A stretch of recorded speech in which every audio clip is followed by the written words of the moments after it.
Hello বন্ধুরা, তো আমরা যাচ্ছি দিদির বাড়িতে ঘুরতে, কারণ গরম বন্ধ দিয়েছে। আজ 15 দিন হয়ে গেল। আমার ছেলে মেয়ে খুব কান্নাকুটি করছে, মা এখনও কোথায় যাচ্ছ না, স্কুল খুলে যাবে।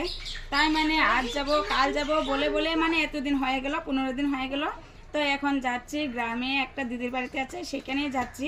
আর একটা দিদির বাড়ি আছে খারুপিটিয়া, সেখানে শহরে যাব না, কারণ এত প্রচুর গরমে মানে গাড়িতে যাওয়া যায় না, এত বমি করে। তাই বলছি মানে এখন মানে গ্রামেই যাচ্ছি, অনেকটা হাওয়া বাতাসও পাওয়া যায়, অনেকটাই ভালো লাগে। আর তোমাদের কাছে শেয়ার করব, দিদির বাড়িতে গিয়ে শেয়ার করে দেবো।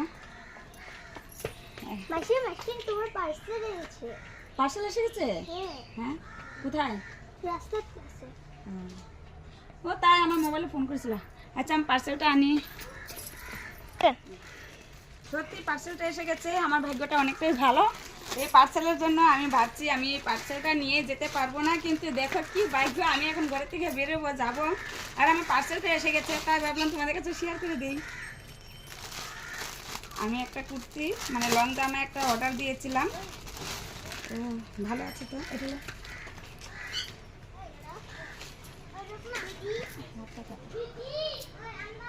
ভালোই হয়েছে।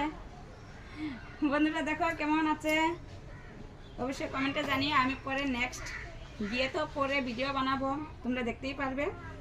তো এখন আমার মানে অনেকটাই লেট হয়ে যাবে, তারপর গাড়ি পাওয়া যাবে না, গ্রামে যাব তো 2 ঘন্টার রাস্তা।